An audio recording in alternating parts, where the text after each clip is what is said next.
I will leave this on the counter over here for our meeting. Yeah, so you can pick up the flyers on the counter after the talk. Well, I'm Andrea. I'm one of the volunteers here at the Observatory and I'm also on the board. And wow, it's great to have a full house tonight. I wonder, yeah, kids are welcome to sit on the floor up here. That's fine. And it has been a big day for astronomy. So who all has heard news in astronomy today? What have you guys been hearing about? Yeah. Yeah. Yeah, lots about asteroids and meteors. So the two big events that have happened. First, there was the asteroid 2012 VA14, which was an asteroid, not surprisingly, discovered in 2012 that did a flyby that was close to the Earth. It was 17,000 miles away, so not that close, but you know, we got buzzed a little bit. And you know, that was enough excitement of an astronomical sense for me for today. But what else happened today? Yeah, the big meteorite that came into Russia this morning. And at first, I was thinking that likely the two were connected. But as they've been looking at their trajectory and how the meteor in Russia came in, it was coming from a completely different direction, a completely different orbital trajectory than the asteroid flyby. And so at this time, the presumption is that the two were not connected. But boy, such timing. And so astronomers have been very busy today. For those of you who didn't hear the news, the latest information is that the meteor in Russia unfortunately has injured up to 1,200 people, and that most of the injuries were not actually from the meteor itself, but from the shock wave from the sound that shattered windows. And just to give you a little background, when it was coming in and when it's flying through the sky, then that's what we call a meteor. But usually they're very small. I mean, the meteor streaks that you see, like if you watch, say, the Leonid meteor shower in November, or the Perseids meteor shower in August, you know, you see these big streaks of light. However, those come from little particles that are usually, the really bright ones are the size of a pea, and the majority of the ones you see are just the size of a dust grain. And they burn up in the atmosphere and create a big streak of light. So if you think of the meteors that you've seen in a meteor shower and how much light you get just from something that's either the size of a grain of sand or a pea, what they had in Russia was way bigger. And I think it's sort of like a fisherman's story. Every time I read a news report, it gets bigger. So this morning they were saying it was they started out saying it was about refrigerator size. Then they were saying it was about the size of an SUV. And then the latest I've heard is it could have been potentially even as big as 50 yards across, or like an Olympic-sized swimming pool. So, you know, it's hard to know for certain, but it was pretty darn big. And this is why professional astronomers have been saying we would like to have a better series of telescopes to be able to watch and monitor and look for these smaller incoming asteroids. So this meteor was small enough that it could not be detected by the typical astronomy telescopes, though many of my colleagues have requested funding to build a better network of telescopes so that we can get more advanced notice of objects like these coming in. They're hard to detect, partly because they're smaller. You know, we can detect the really big asteroids, but ones of that size are difficult. Also, they're very dark colored, and so so it's hard to see them because they don't reflect much light. So when you have an object coming in that's streaking across, that's called a meteor, and you've seen those in meteor showers. But when they're bigger than pea size, you know, once they're about softball size, that's big enough that then it can come down through the Earth's atmosphere, and even though a lot burns up going through the atmosphere, there's still enough left to have something come down and land on the Earth. And when you actually have something that lands on the Earth, that's called a meteorite. And boy, a big one came through in Russia, and they say that that's the type of event that only happens every 100 or 200 years. So that's the excitement that has happened in the news of astronomy today. So were there any questions? Okay. Oh, The last one in Russia was 1908, right? That very large one that wiped out about 100,000 square miles. Yeah. Trees. Yep. Yeah, and there's a whole pattern of the trees being laid out, and that was 1908. So, you know, it's now 2012, and so yeah, it's been about 100 years, but. That was Russia as well. And that was also Russia. When did the one hit in Arizona? Yeah, the one that created the big meteor crater in Arizona was, Scott, do you know exactly when? I know it was 50,000? Yeah, it was tens of thousands of years ago, but 50? 50,000. 50,000, thank you. Oh, wow. Yeah, and that was a big one. Yep. Uh-huh. Have they found the meteorite? It came apart in several pieces. Yeah, so it broke up as it was coming through the atmosphere. They found it in the lake, though. Yeah. Oh. They think they found it, they found a big hole in one of the lakes, and they think it's there. Okay, Underneath the surface of the ice. thank you. Didn't they find one in Berkeley a number of years ago? Yeah, we also had the Berthoud meteorite, which was about softball size and landed in one of the local fields close by. Yep, that was very exciting. Yeah. So anyway, that's the big astronomy news. We also have some LTO news, which is our big news is that we run on volunteer support, and that we always appreciate donations both of money and time. And for those of you who have more time than money, we are welcoming new volunteers and going to be having a training orientation that will be tomorrow on Saturday afternoon starting at 1 o'clock. So if anybody here is interested in becoming a volunteer, you do not need a background in astronomy. We provide all the training, but it's a lot of fun. And for those of you who are interested in telescopes and stuff, you get taught how to run the big telescopes, which is a lot of fun. So if you're interested in becoming a volunteer, you even get an official button. Yeah. So if you have any questions, just look for the other observatory volunteers after the talk, and we'll be happy to tell you about our volunteer programs. And then for those who have more money than time, I hate to grovel for money, but it does take some to keep the observatory going. And we run completely on donations. And there's a donation box by the door. So if you are able to donate to help and support our education programs, we greatly appreciate it.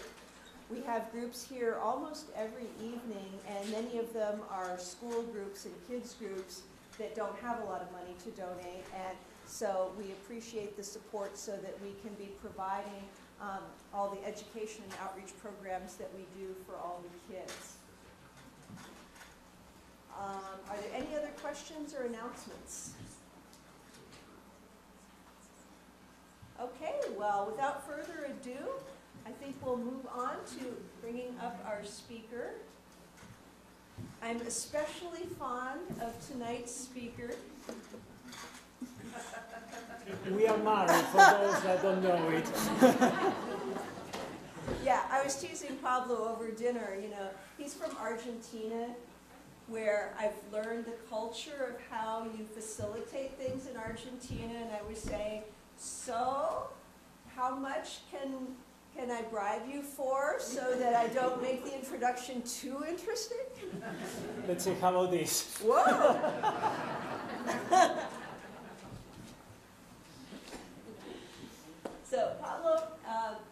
originally came from Argentina, and he got his master's degree in nuclear physics from the University of Buenos Aires, and then moved on to be studying astroparticle physics. And a lot of his research work was done around the world, and he did research in Italy and Slovenia and Sweden. And all of that was back before I knew him, so I didn't get to go to all those cool locations with him. But then his research work brought him to CSU in Fort Collins, and friends introduced us. And the Little Thompson Observatory has been very special to both of us. When we got married, we held our wedding celebration here. So Pablo is here this evening to tell you a bit about the Auger Cosmic Ray Observatory, for which he helped to plan and build the Southern Hemisphere Observatory.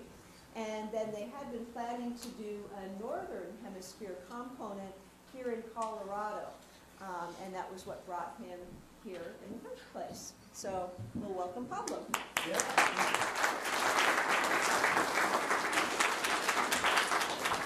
And if you have any cell phones, please put them on vibrate. So thank you for the introduction. It's kind of fun and nice being here. I've been somewhat involved with the Little Thompson Observatory, I guess, close to 10 years now, and it's the first time I'm actually speaking. So anyway, I'm just going to talk about cosmic rays, ultra-high energy cosmic rays. I'm going to explain what all those things are. This is the outline of my presentation. I'm just going to give an introduction on cosmic rays. Then I'm going to talk about the Auger Observatory. So this is not pronounced Auger, it's pronounced Auger. It's a French word, a French name. And then I will finish with a little bit of some of the results, some of the findings of the observatory. But I thought at first I will share something about my personal life when I was 5 years old. And baby blues actually is going to help me.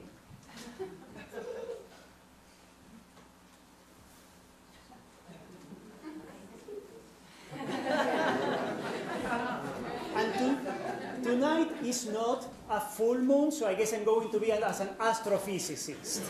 It was good timing, how we synchronize, how we schedule this. So anyway, let's start, into the presentation, and let's go about the cosmic rays. So cosmic rays were discovered in 1912 by Victor Hess, this guy here. And a cosmic ray is a subatomic particle coming from outer space. Back then, in 1912, subatomic particles were known, and they were called alpha rays, gamma rays, beta rays, X-rays, whatever you wanted, ray. Everything had a ray at the end. So Victor Hess was doing hot air balloon flights with instrumentation, and he was looking for subatomic particles, for all those rays. As I say, back then, they were known, and they were believed to be originated only in the decay of natural uranium and rocks and things like that. So he was flying and going higher and higher and higher, and he realized, hey, I'm pretty high. He was going, something like 10,000 feet, and he was finding a lot of these subatomic particles, a lot of these rays. And he did flights in many parts in Austria and Bavaria and southern France. So it's kind of like, they are coming from everywhere. They had to be cosmic in nature. They are coming from outer space. So that's where the name of cosmic ray originated. But really, cosmic rays are just subatomic particles coming from cosmic rays. So that is kind of like the nuclear physics and astrophysics background that I have. So cosmic rays were discovered then, and then they were used as a tool for research during many years. So in 1938, Pierre Auger, the guy up there, and many other physicists at the time, they were doing experiments with cosmic rays. They realized that going on hot air balloons was a little bit complicated, so they started climbing on mountains in the Alps, the Himalayas, the Andes, I think even a few experiments up here in the Rockies were done in the 30s. And instead of taking just one detector, as Victor Hess did, they were taking a lot of them at once. Typically, they will go early on the season and climb and install all the detectors and then go and come and pick them up like 3 months later. Pierre Auger installed an array of detectors, a bunch of detectors, a lot of them in the Alps, and they were about 300 feet apart from each other or something like that. And a detector will say, I got a cosmic ray. Another detector will say, I got a cosmic ray. It was like, whoa, I'm getting data, great. And every now and then, all of them will go at the same time. I got a cosmic ray. He thought, okay, someone probably stepped on a cable or something. I got a cosmic ray, I got a cosmic ray, and then all of them, I got a cosmic ray at the same time. So he started to wonder because it's like, there is like a drizzle of cosmic rays coming down, and all of a sudden there is a big bucket load of water thrown at you. It's kind of like, okay, what's going on? There has to be something that I'm not aware of happening. And he realized that what's happening is that there was one cosmic ray of very high energy, this one here, that very high in the atmosphere, like 10 miles above sea level, it will hit the upper atmosphere and break into pieces. Now, this is not like the meteorite in Russia. I'm not talking of a large object. I'm talking of a subatomic particle. I'm talking of a proton nuclei, an iron nuclei, having a nuclear reaction in the upper atmosphere and generating a cascade, a shower of subatomic particles that then will hit ground level. All of them roughly at the same time. So he discovered like, oh, okay, that's what's going on. There is just a shower, there is a lot of particles coming down at once. And that was, he called that an extended air shower. So that was kind of another interesting discovery because it's like, wow, there are cosmic rays of much higher energy than we realize. It just happened that they break in the upper atmosphere.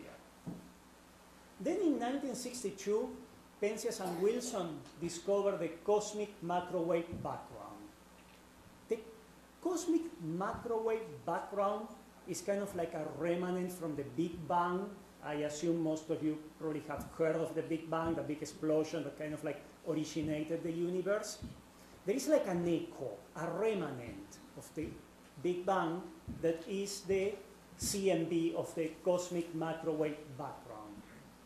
And what was really interesting was that shortly thereafter, the theoreticians were doing a lot of calculations and they realized, oh wait, if the cosmic microwave background works the way we think, which then it was proved that it does, if it is basically this remnant of the Big Bang, it's going to work as a speed bump, so to speak, for the ultra high energy cosmic rays. And the next slide, I'm going to explain a bit of what is low and high and stuff like that. But basically, because of the cosmic microwave background, the ultra high energy cosmic rays, that is going to be the main topic of my talk, can only be coming from about 300 million light years away. They have to be somewhat nearby, even when that seems to be a very long distance. On the size of the universe, that's about 1% of the radius of the universe from here. So they have to be local. So I'm talking about high energy, low energy, and things like that. For those of you that might want to have a unit of energy, I'm talking on electron volts, and I'm talking of 10 to the 11 electron volts as low energy cosmic rays. And those, there are many of them. You know, in each square foot, we have 10 of those per second. Then there is the mid-range, 10 to the 15. Well, then, you know, there aren't that many. Per square foot, there is only one per month. That means that if we have 1 square foot of an instrument, of a detector, we need to wait a month to get one of them. We keep increasing the energy. the high energy one per square mile per year. Those are pretty rare. Ultra high energy, these ones that I was referring on the previous slide, the one that have to be coming from nearby. There is 1 per square mile per century. Very, very, very rare. A different way to think of that is that if we were to have an instrument, a detector the size of a baseball field, we will have to wait 10,000 years to have one to land on top of it. So, well, we have to wait a long time. Mind that? Sounds like a boring job. Yeah. So the solution to that problem is actually to think big. What we did was we built an observatory with a size of 12,000 square miles. Because if you have 1 per square mile per century, if you were to have 100 square miles, then you will have 1 per year. If you were to have 1,200 square miles, well, then you will be collecting 12 events a year.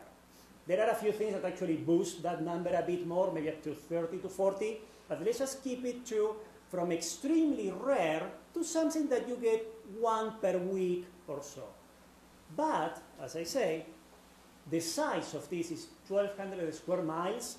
That is the size of the state of Rhode Island, just to give you an idea of the size of what we built in Argentina. So, what is the mystery of these ultra-high energy cosmic rays?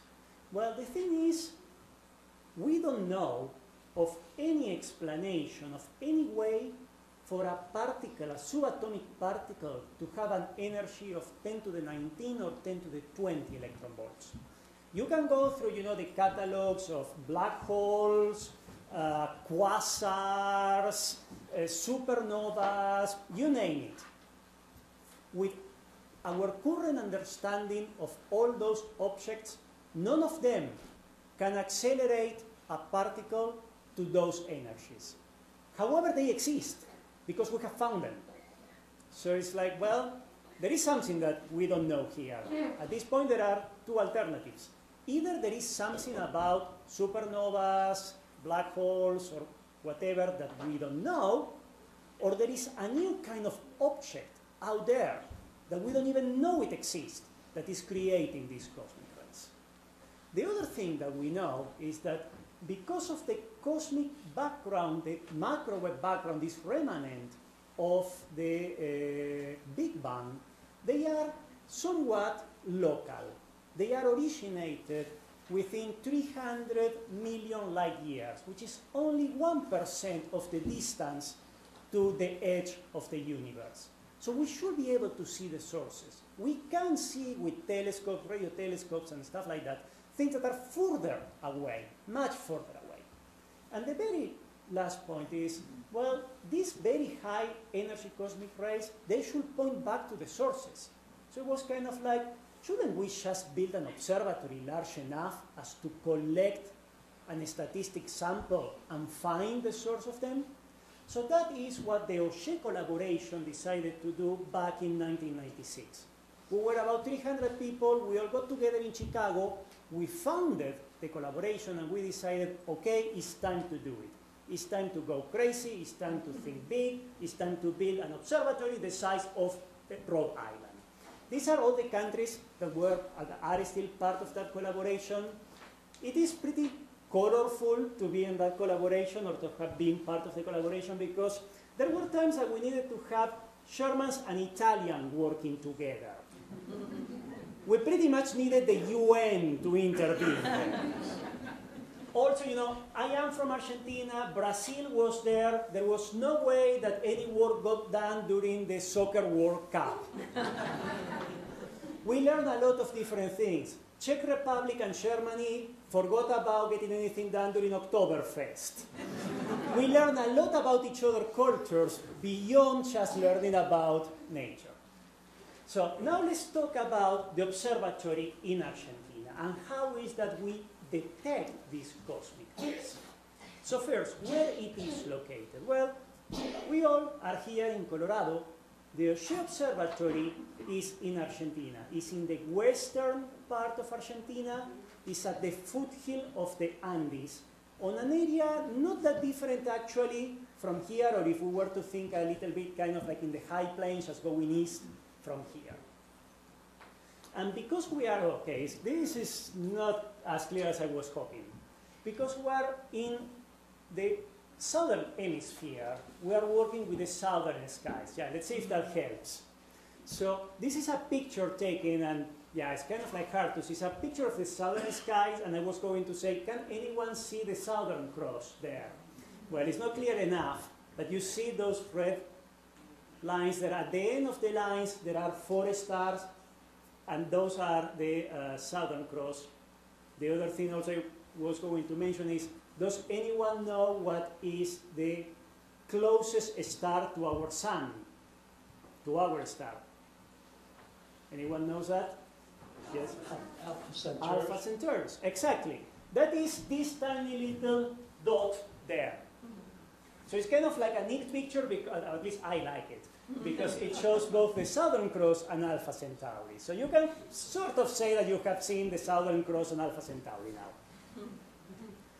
So how is that we extract information of the cosmic rays? How is that we measure the cosmic rays? We did kind of like what Pinochet did. There is just row after row of detectors about 1 mile apart. And Sean, could you please just go with the mouse and click here on this animation? Thank you. So that is going to be an animation of a real event. All those little red and green points that you will see coming over and over, those are the little pieces of the extended air shower. And you might be able to see some yellow dots in all the stations. Those are the stations that get a hit. So if you look, there is a pattern. First this row gets the hit, then the next row, and so forth, and so on. So by finding the pattern and the time difference between them, is that we can reconstruct the arrival direction and say it was coming from there versus it was coming from this other way. So that is one of the ways that we extract information. Could you please click again so we stop that now? Thank you. The other way that we extract information is when all these particles are moving through the atmosphere, they make the air glow. It's a very, very, very faint glow. And it's on and off for about 1 microsecond, or 1 millionth of a second. So it's very faint and very fast. But with very large telescopes, you can capture that glow. Now the telescopes I'm talking about, and I'm going to show them pictures in a minute, those telescopes look to the air above these instruments. They look into the atmosphere to capture that glow. It's not like the telescopes that they have here at the observatory that you use to look for stars. So it's a light collector rather than a true telescope. I just wanted to make that point. And this is how they look like. These are the surface detectors. We have 1,657 of them. And this is one of the buildings where we have the telescopes inside. These white doors, they open at night, and they just look for that glow in the air. So now this is going to show a video, Google Earth tour of the observatory. So we're starting on Western Argentina. All these yellow things here, each one of them is one of our detectors, and again, this is 1,200 square miles. The town of Managua is on the left. That was the base, the headquarters. And as the video moves, you will be able to see on this part, on this area, you will see the runway of the local airport. The runway is there. It's actually as long as the whole town. So it's a very small town, really, really charming place, actually. I spent about 3 years, but it's more like 3 lives, actually. This is our headquarters. These are just images. So here we have the assembly building. That is where we prepare all the different surface stations. We have a communications antenna because we receive all the signal, all the information wirelessly. This is our administration and control room building, so we operate remotely. We don't operate where the detectors are, we just control them over radio. And now we're going to jump about 10 miles to a little place, a little bump, where we have some of our telescopes. Actually, this little thing that we zoom in here is a LiDAR. It's like a radar, but it works with lasers. I spent 3 months in Slovenia developing that system. We use that to map out where clouds are in the sky. This is one of the buildings where we have the telescopes. Again, typically the shutters are closed in all the pictures, but at night those shutters open and they collect light. This is part of the optics that we have there. And now we're jumping to another location. It's about 30 miles or so. Coihueco, the name of it. And here you can see there is another building. Because this is on top of a mesa, the tower doesn't need to be as high. We're just taking advantage of the local geography. And all these buildings, they have telescopes that they look into where the surface detectors, that array of instruments are located. And now we're going to see each one of these yellow dots is one of our detectors. So here it is. There is one. You can actually see this from space. It was pretty impressive when we were able to create this. This is, as I told you, how they look like. And 1.5 kilometers apart, almost 1 mile, there is the next one. So that was number 1. This is number 2. So it's just by a river, just down there. And now the movie is going to take us to number 3. We have 1657, so probably we're going to spend the next 3 hours just going from one to the next, to the next, to the next.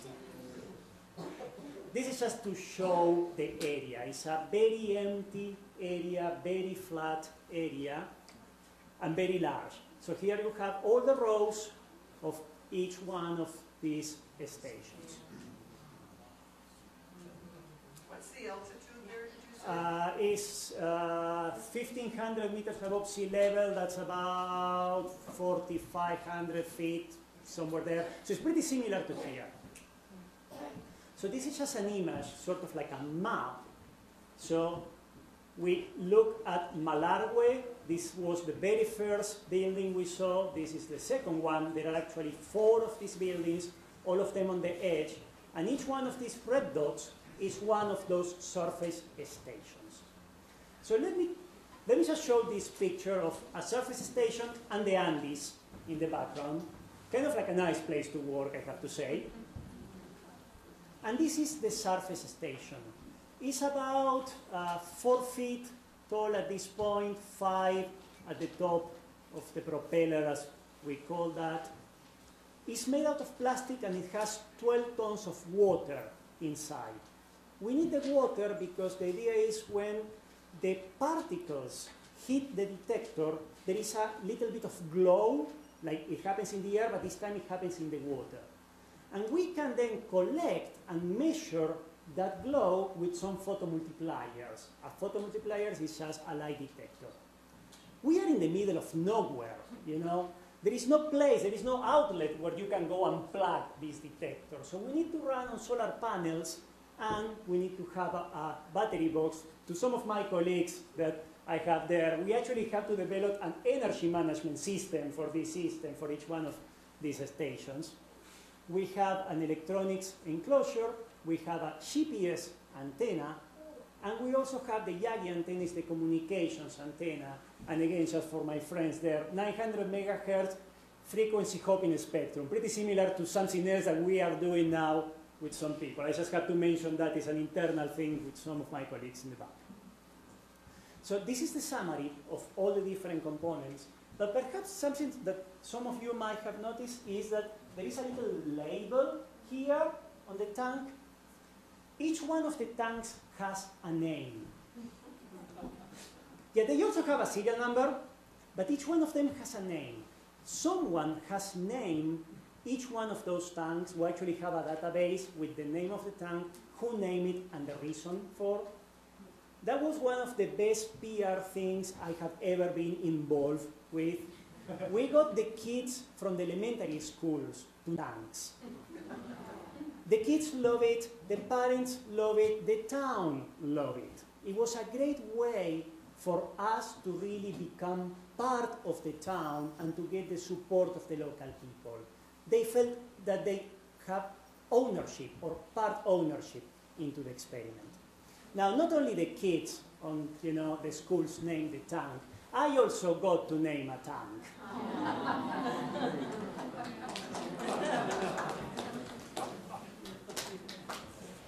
Looks just like you.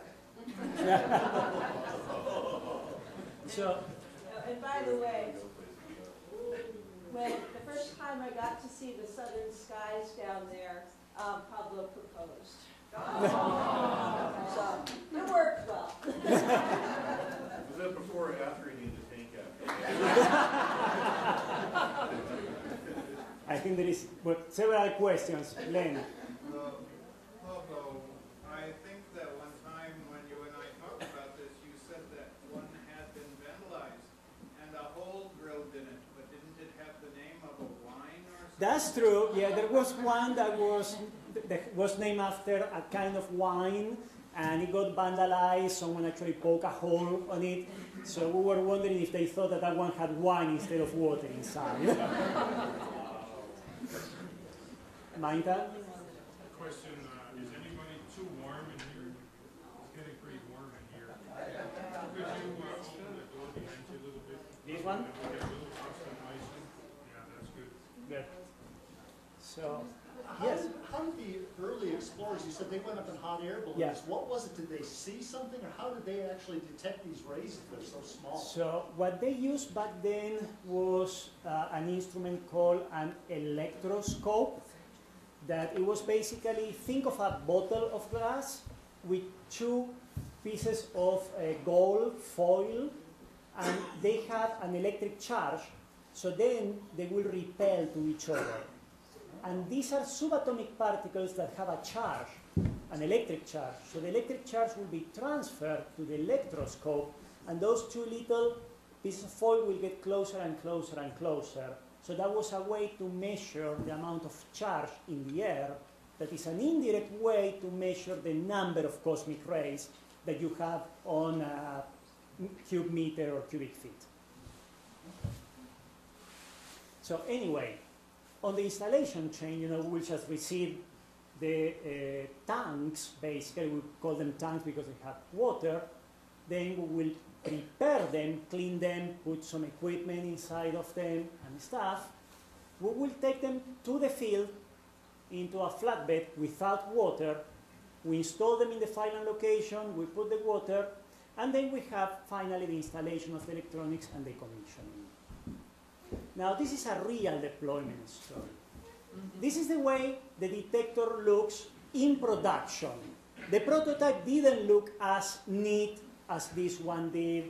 There were wires dangling over here, and there weren't cable ties or anything like that. Actually, a lot of the equipment that we had there was commercial off-the-shelf equipment, like the GPSs. So a group of us, it was one of those colorful groups with, Czechs, French, Italians, Americans, and Argentinians. Kind of like sounds like the beginning of a joke. We were in the middle of the field. We didn't walk into a bar. We were in the middle of the field, putting together, commissioning the first detector. We were just going to send back over the radio just some status of the solar panels. And we got confirmation from headquarters over the radio, like, oh yeah, we have signal, it's working, yeah. Everyone was really happy.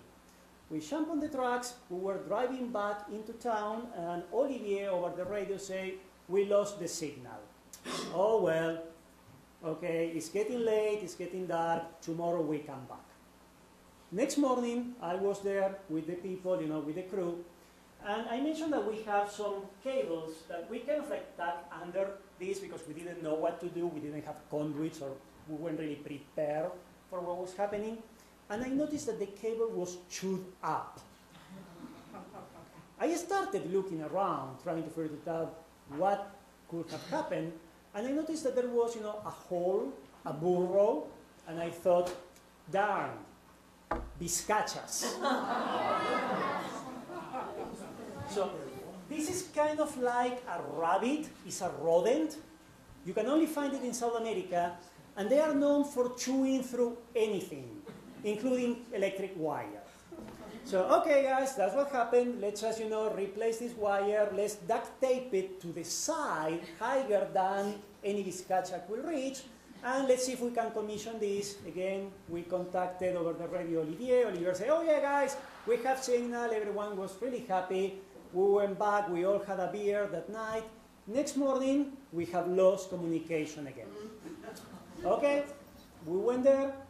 Again, the cable was broken, and on the duct tape, I could realize that there was some fur from some animal. And it was kind of like, okay, what could have that been? Cows. As you can see, it's a very open, flat area, so if you're a cow, there is no scratching post that you can find. So we were actually providing them with a scratching post. Every cow will come and just scratch and rub against the detector and mess up all of our cables. So true, we weren't really prepared, A bunch of physicists, we tend to work in the lab, wearing coats. We really didn't have a clue of what it means to be in the field. So we put all the wires on top of the system, on top of the tank, kind of like tucked in behind a bit the solar panel. And the system was working, and it was working for a couple of days. And I was on the headquarters, and Olivier called us on the radio and say, guys, the tank is moving. And it's like, what? There are 12 tons of water. It can't move.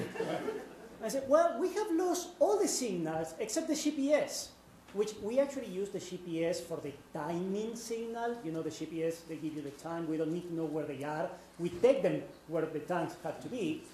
And the GPS was talking back to us, telling us where it was, moving slowly, sometimes moving a bit fast. And Olivier, very proud, said, but you see, I wrote this script on the computer so we can see where it is, and we could see how it was moving, So it was like, give me the keys, give me a radio, I'm going to see what happened.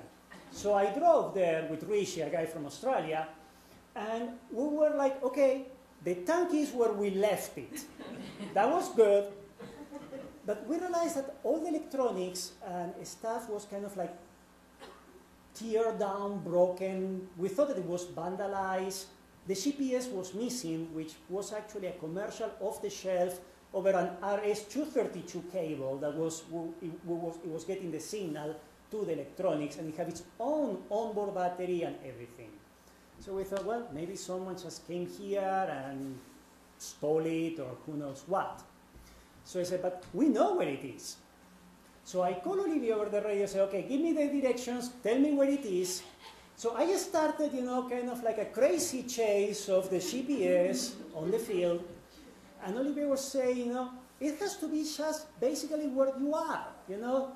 I was reading my coordinates with my GPS. He was telling me the ones that he was receiving. And it was, Olivier, there isn't anything here.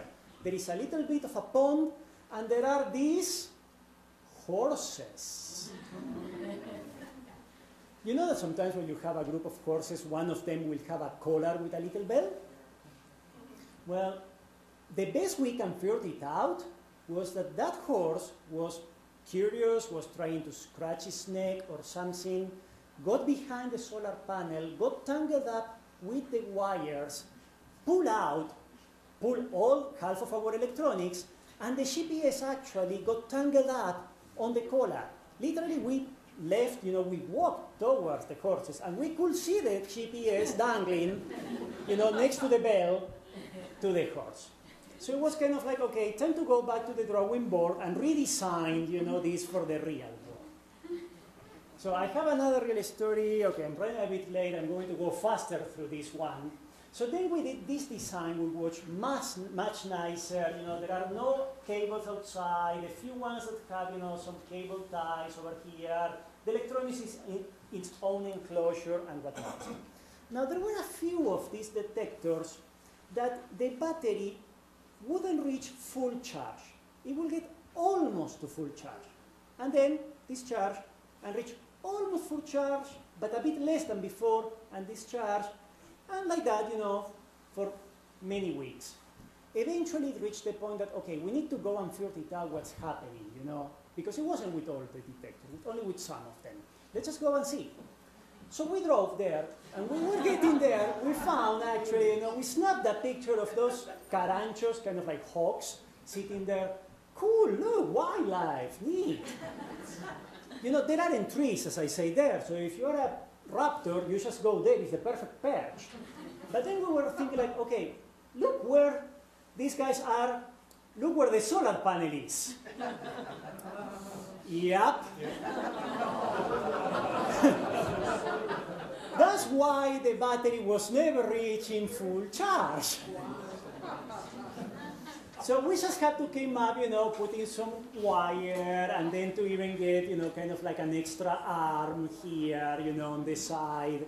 Still, even with the extra arm and everything, they managed to hit it. I don't know how they did it.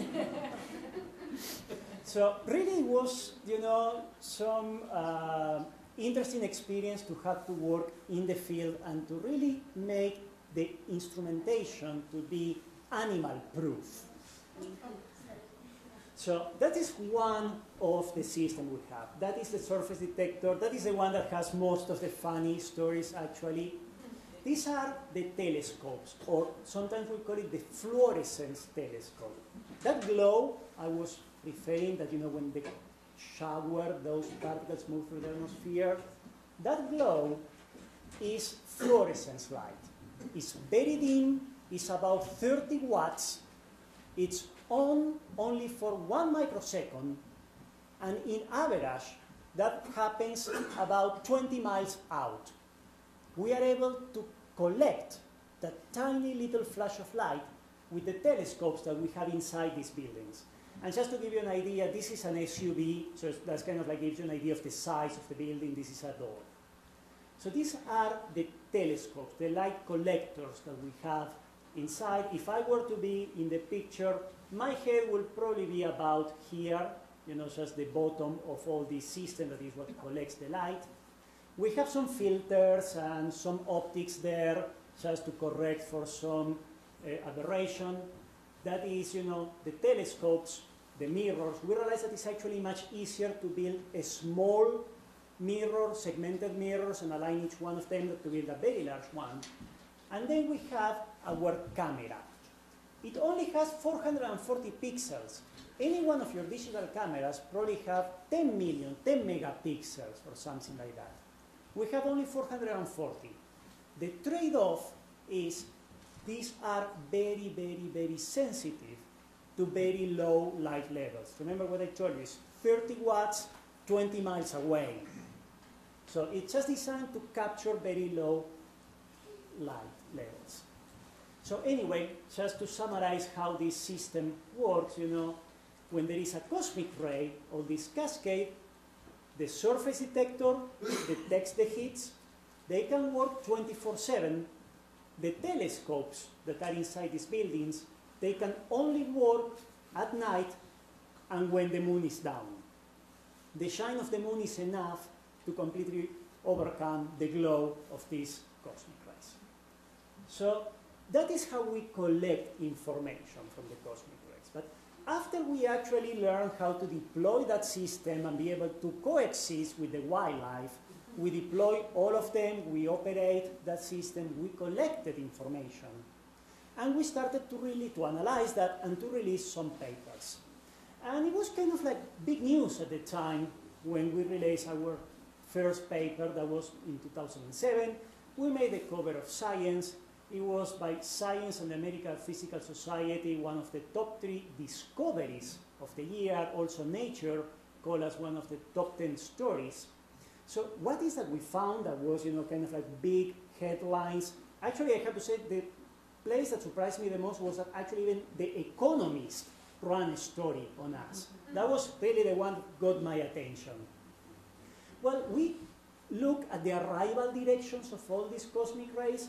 For the very first time in history, we have a statistically significant sample of them, and we project them on the sky. And the thing is, we didn't know where they were coming from. They could be coming from the center of our galaxy, they could be coming from the sun, didn't really seem to be the case. It could be that they were coming from outside the galaxy. It was one of those moments when really you just have to look at the data, and the data is going to tell you the truth. So what we found is that they are coming from outside the galaxy, and they are coming from a kind of galaxy that is called an AGN, an active galactic nuclei. It's a kind of galaxy that has a very large black hole in the center of it. It has these sheds of stuff coming out of them. So it's kind of like, well, okay, there is a lot of activity when these AGNs are observed, you know, in X-rays, gamma rays, radio telescopes. They're pretty loud. There is a lot of things going on there. So it's kind of like, well, okay, now we know where they're coming from. They're coming from these kind of galaxies. Still, we cannot explain how these galaxies are giving that much energy to the cosmic rays. So there is still a lot of mysteries. We are kind of like finding where they're coming from. So we are learning there is something about this kind of galaxy that is different than we thought it was.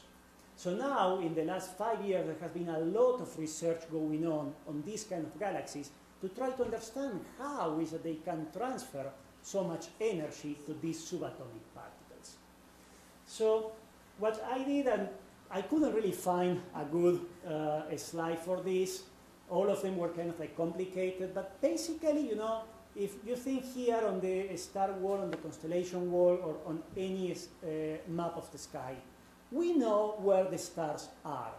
We know where these cosmic rays are coming from.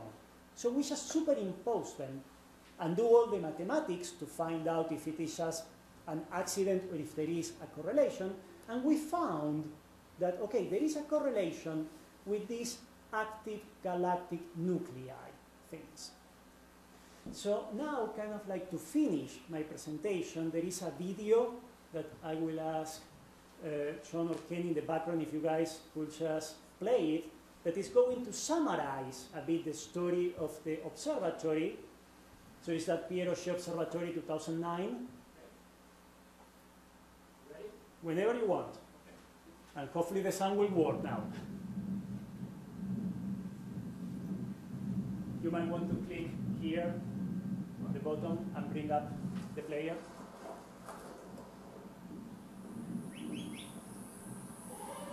It might not be so obvious that in the middle of this beautiful field, some of the most interesting science is being developed. The Pierre Rocher Observatory is a 3,000 square kilometer array of detectors that 17 countries and 300 physicists built to try to understand the origin of the highest energy particles that we've ever observed.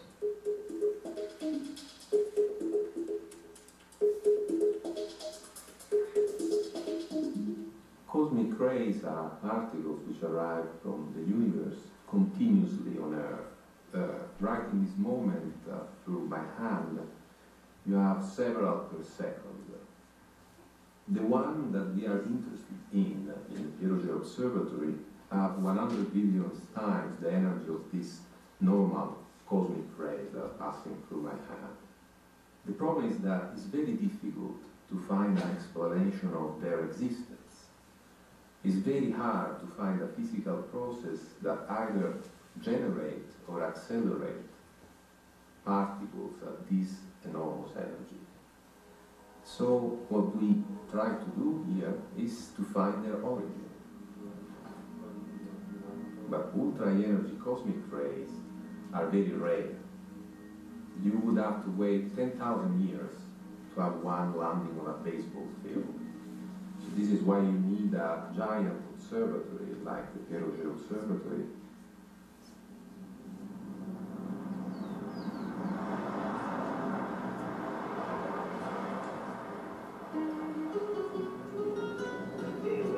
The reason we use this area is because it has the perfect height It's a very flat region, and the population is very friendly to us and is able to let us into their land to leave our detectors.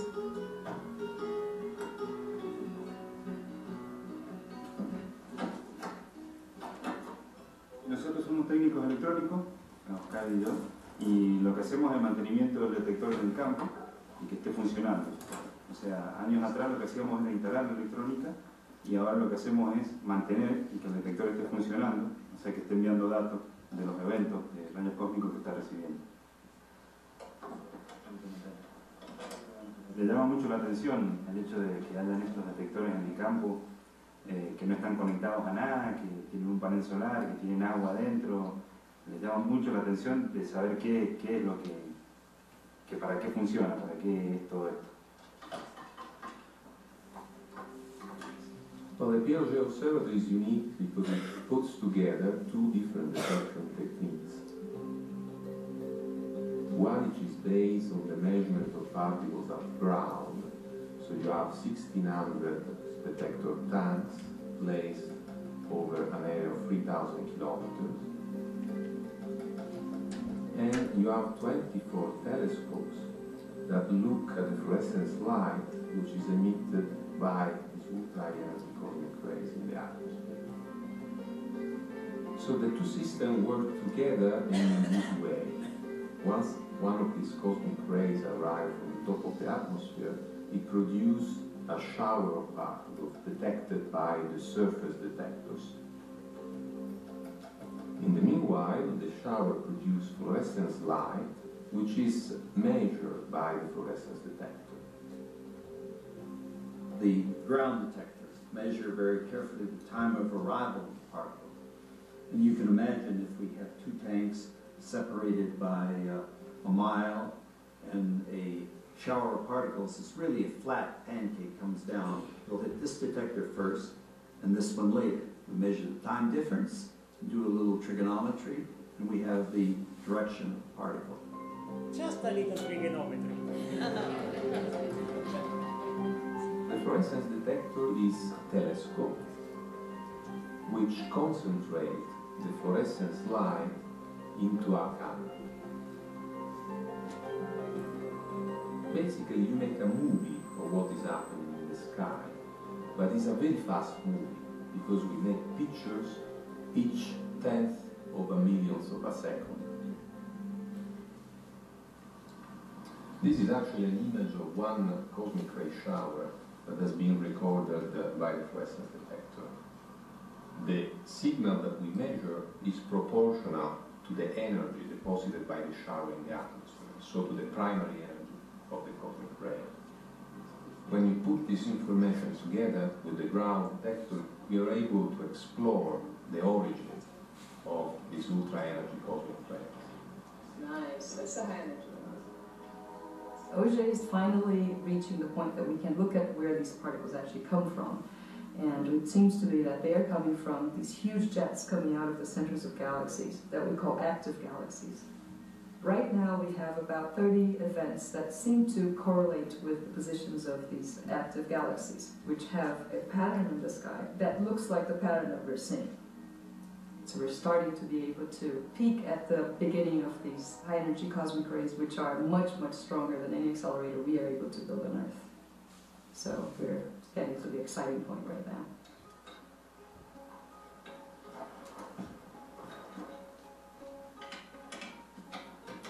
Creo que turísticamente a la gente le sirve mucho, le sirve mucho. Eso ha ayudado al crecimiento de Managua y al conocimiento en el mundo de Managua, porque antes no era muy conocido, era un pueblo muy chico. Ahora ya se conoce, digamos, en todo el mundo.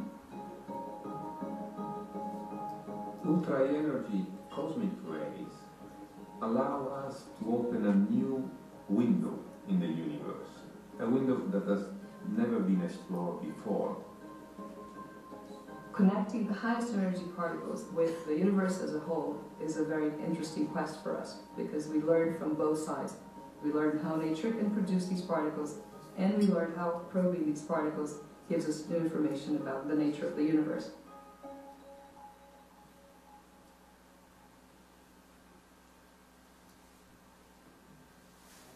So So I think that in that video there were people from 6 or 7 different countries. I was just thinking, I know them all. And again, the OSHE collaboration is a really, truly international collaboration. I will be happy to take questions. I just want to mention a few things, kind of like to wrap up. The observatory has the size of the state of Rhode Island, so it's very large because the ultra-high energy cosmic rays are very rare. We were able to find, these correlations. They seem to be coming from these kind of galaxies, but that's not the end of the mystery. Actually, this is probably the beginning of a new one, because one of the things we also found over the years is that the galaxies that we were looking at as the sources, 5 years later, they are not sources of these cosmic rays anymore. But other galaxies of the same kind seem to be the new sources. So these galaxies seem to be like turning on and turning off, or doing weird things that we weren't aware of. We still cannot really explain how these galaxies accelerate the cosmic rays to those energies. So it's not just, the end of a mystery. We're just turning the page on this, mystery novel that is nature, now trying to understand what is going on those galaxies that we don't know, because clearly there is more to be learned. So that's kind of the presentation. I will be happy to take questions. Also, I don't know if the telescopes are operational, and yeah, so I don't know if you want to mention that now, or if I take questions. I look at you. Okay, well, let's first thank Pablo.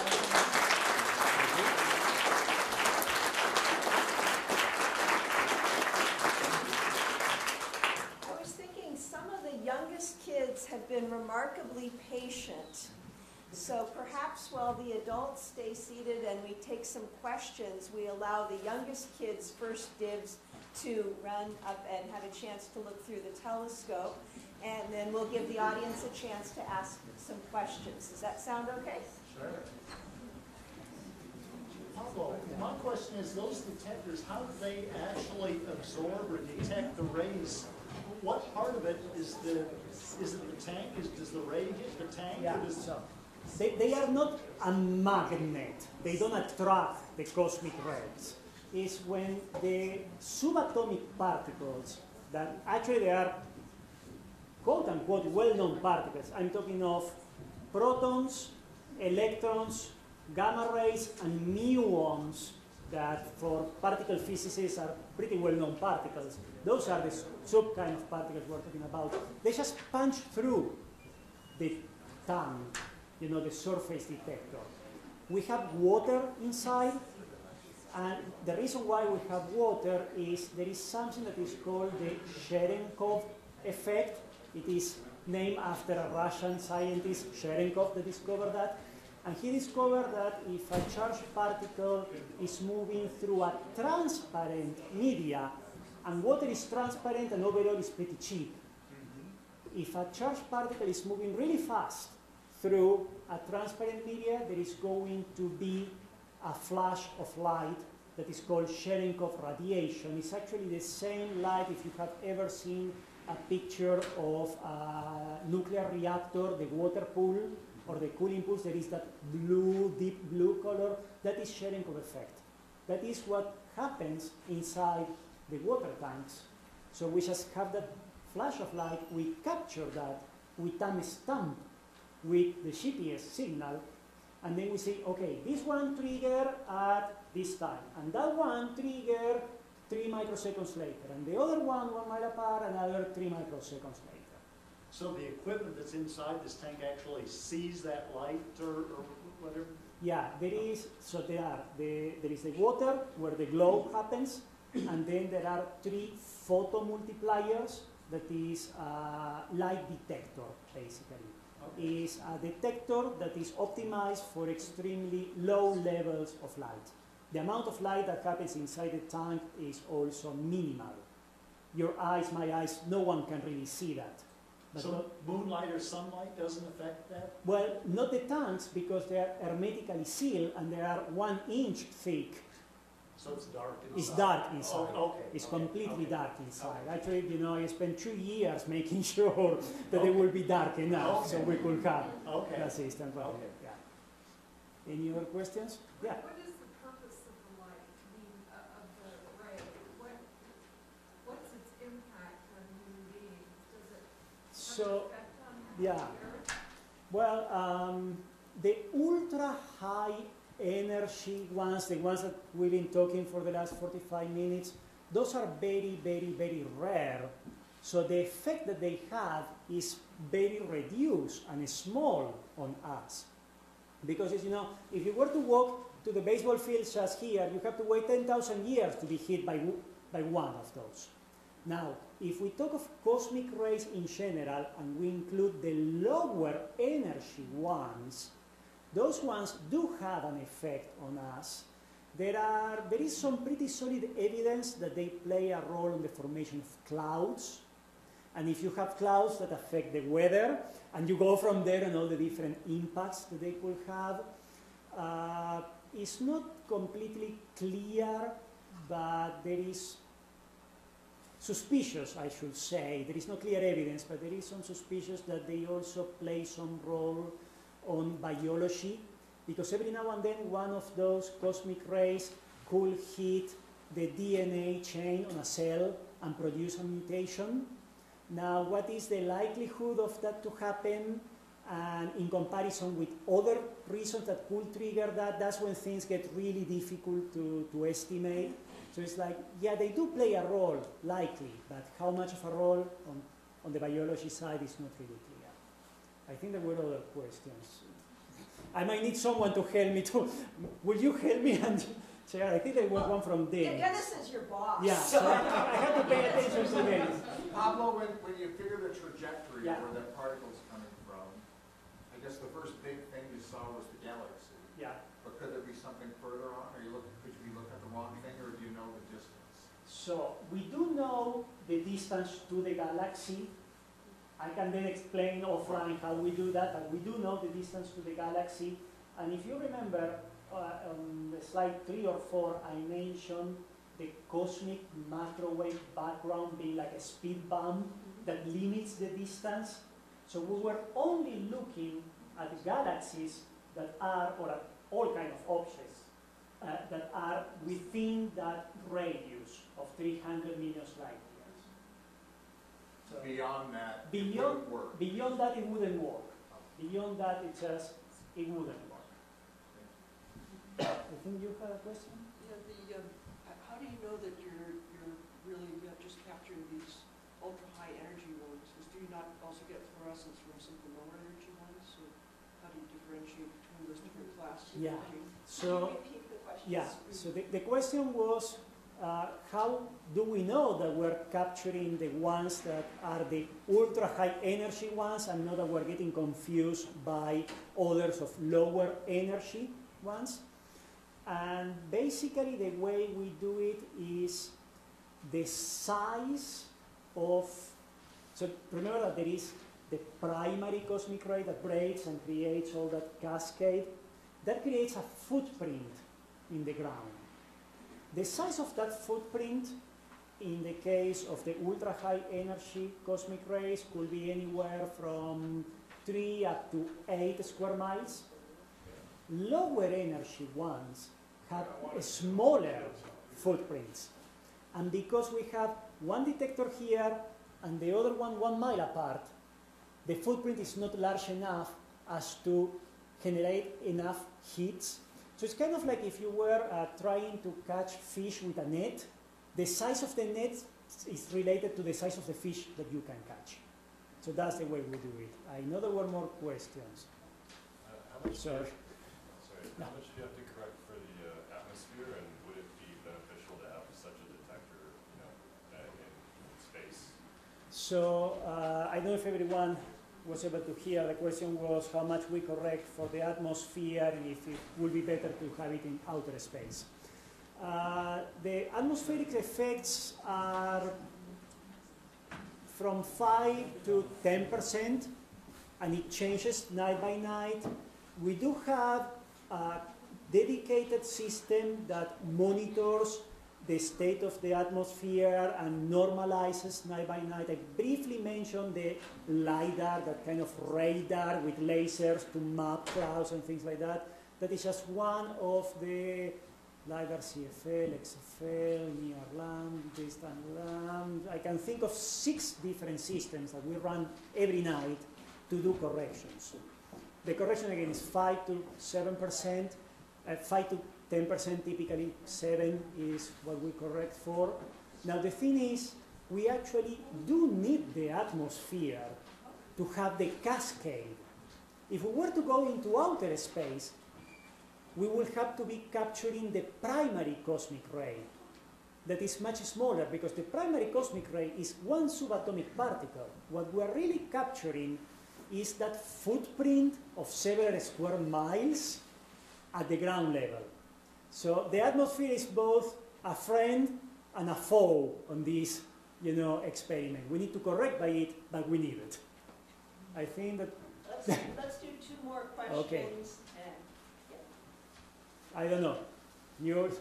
okay. Yeah, he's doing us. We'll do 3 more questions. Kristen. Okay, John. Real quick, thank you very much. Pablo, what's kind of like the relationship of that, say to compare to, what is the Large Hadron Collider? Okay. Is there kind of, Yeah. I'm just trying to get my So, head around how strong is it?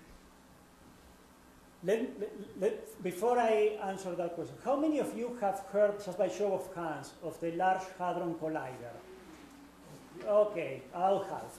So the Large Hadron Collider, for those that haven't heard of it, is a man-made particle accelerator. So that's what it is. It's in Geneva, in Switzerland. Is that, I think some people have been calling it the gold machine because of the Higgs and whatnot. So anyway, to Sean's question. Remember on one of the slides I was talking of the low energy one, 10 to the 11 electron volts, that there are 10 per square feet per second. The LHC is only 10 times more than the low energy ones. So the ones that we are measuring, the ones on 10 to the 19 and 10 to the 20 electron volts, have an energy that is about 1 billion times higher than the highest energy we humans have been able to transfer to a particle. So clearly we still have a little bit of room to improve there. There were other questions. Those particles have mass, Yes, so the rays aren't going at the speed of light, then they're going slower than the speed. they are going slower than the speed of light. Are they going like 8%, 6%? So they are going to 99.89% of the speed of light. So they cannot go as fast as the speed of light, but for all practical calculations, they move at speed of light. Donna? This is a question, of course, Please. coming from an artist. The light collecting telescopes, do they actually take a photograph as we know it, or more what it was showing on computer screens and video? So it's yeah, the question was about the telescopes and if the detection of the light is a photograph, as most of us will know it, or if it's some sort of digital detection. And the answer is it is a digital detection. We actually, there was on the video a little bit of, that kind of like Excel thing that they were clicking and stuff. That is the way that we scientists came up as to graphically represent that dot of light that is moving through the air, the glow I was referring, because it just moves from up to down as it was coming down. It is not a photograph on the traditional sense of like what Andrea did for her PhD, of actually exposing a plate. It's a digital system. Thank you. So you don't have a large public relations department? Not exactly, yeah, one person. Well, I'm going to to take the liberty of answering one more question, which was in the middle of the talk, somebody asked about the tank that was named after me, and was that before or after Pablo had proposed? And actually, that was early on while we were dating. And I thought, okay, he's named a 12-ton tank after me. I think he's serious, yeah. That's true, no.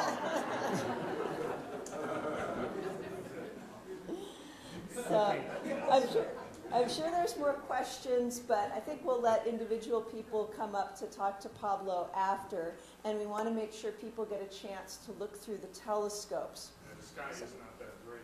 We can see the moon, we can see Jupiter and a couple of bright stars. Oh, but okay. None of the deep sky objects. The clouds really moved in. Oh, okay. So unfortunately, there's just a few objects that we can show. Okay, but for people who would like a chance, there's the 18-inch telescope to look through, and then also we have our brand new 24-inch telescope, which is a lot of fun to come and see, but it's still a construction zone, and you have to climb a ladder. So if you have younger children, that may not be as appropriate for them, but it's an exciting telescope to get to see.